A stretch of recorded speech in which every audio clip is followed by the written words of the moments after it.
Something is lurking in the silence between the sounds. By Dazuro.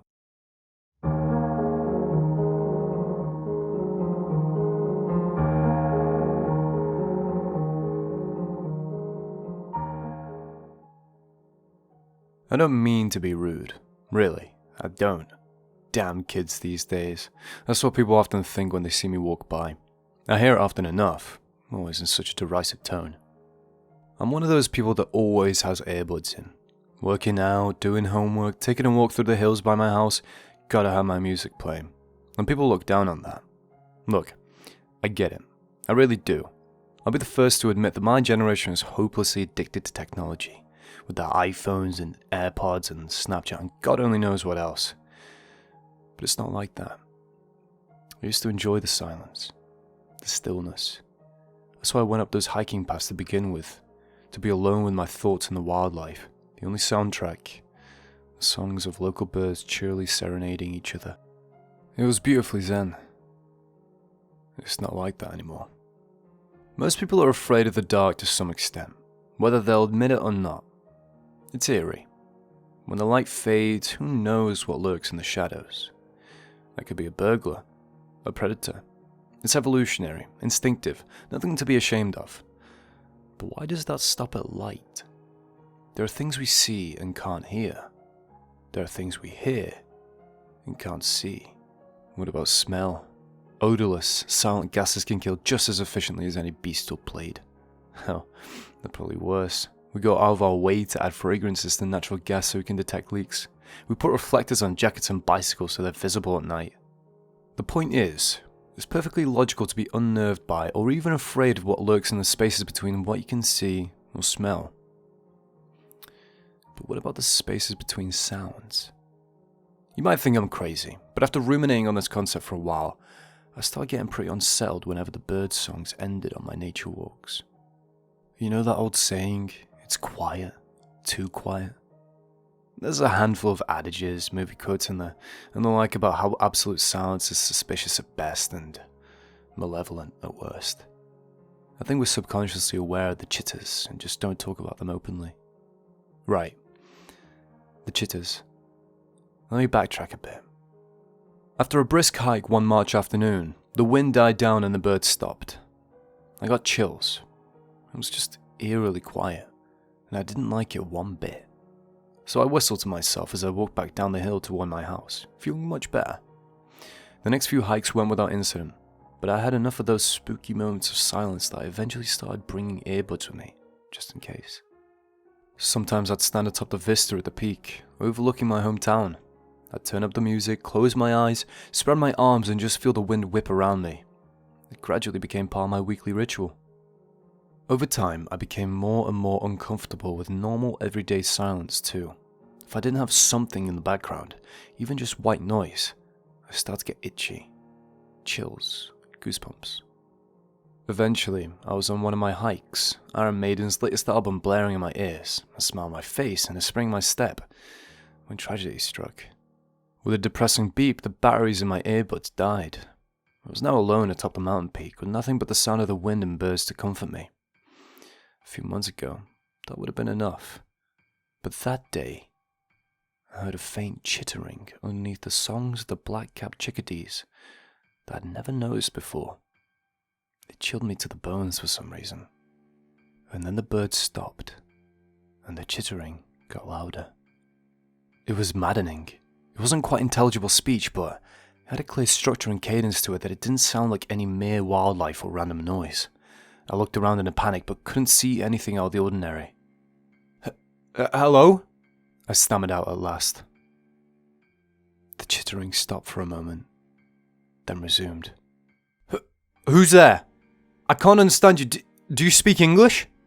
Every time I spoke, the chittering cut out, then resumed as soon as I finished my sentence. Right, I'll just be going then. It got louder after this one. I could swear I could make out a few words this time. Mine, it said, punctuated on either side by more mindless chittering. Listen, it eventually peppered into the cacophony. For me, please. This last phrase felt earnest somehow. It honestly felt like whatever was speaking to me wanted, no, needed my help somehow. Did you say something? You know the weirdest part?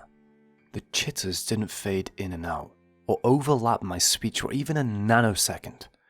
The instant I made a noise, they were gone, and as soon as I stopped, they were back in full force again. Amidst the din, this time I could have sworn I heard, "Run." So you know what? I did. I bolted back down the mountain path as quickly as I could, tripping a handful of times and nearly spraining my ankle in the process. But with every footstep, the beings stopped their subtle conversations, if only for an instant. Every rock that fell down the slope briefly quelled their whispers. At one point I couldn't run any further. I stopped to collect myself, breathing heavily. I couldn't hear them anymore, but that relief melted away as I caught my breath and my gasps and pants became sparser and quieter. Sure enough, as soon as I was breathing normally, there they were. Play, I made out between the otherwise indecipherable hellish noises. Well, as terrifying as get out. Desperate to quiet the entities, I just started babbling, singing, screaming, doing anything I could to fill the terrifying silence, lest the chitters return. I probably looked like a raving lunatic, but I was more afraid of those things than the judgment of my neighbours. I made it home, plugged my headphones into the charger and cranked up the speakers on my laptop. In a different era, this could have been calamitous, but in today's connected world of Spotify and other words of endless stream content, I could let my guard down and just go about my life. Every now and then a song would have a long, slow fade at the end, and I'd just barely catch a hint of the chittering noises before the next track began. But at this point it was more annoying than terrifying. I slept with a loud fan turned on. I never let my playlist reach an end. It would suck if I had roommates, I guess, but I lived alone at this stage of my life, so things were maybe not good or normal, but at least bearable outside of moments of dread whenever we had a power outage or something of the like.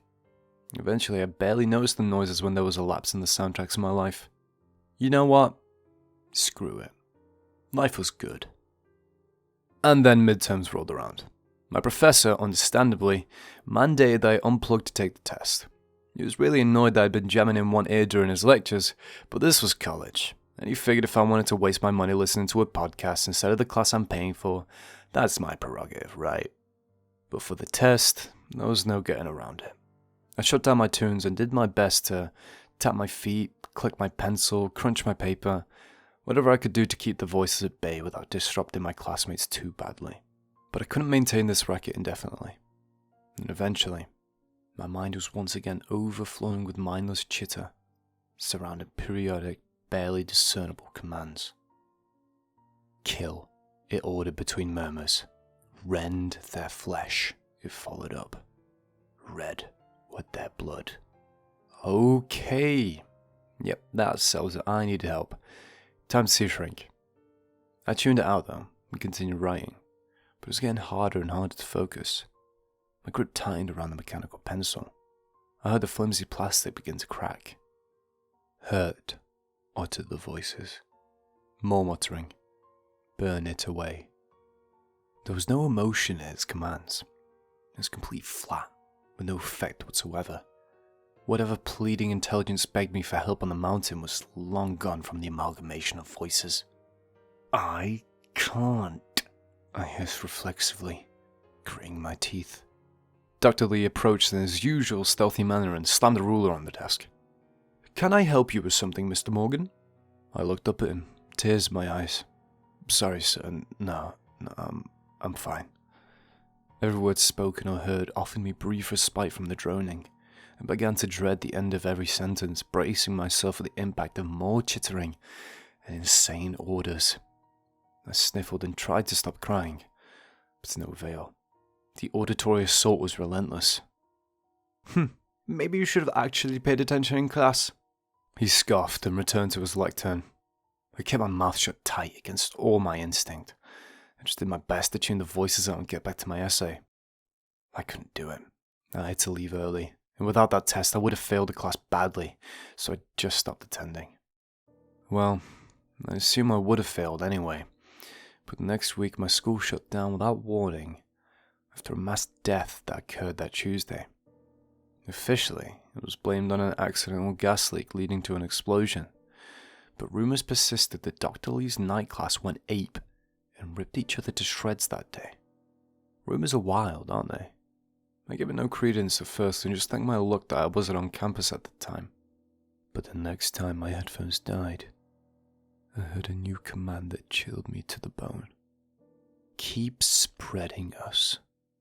What the hell does that mean? Then I heard incoherent screaming. And then, the first of many.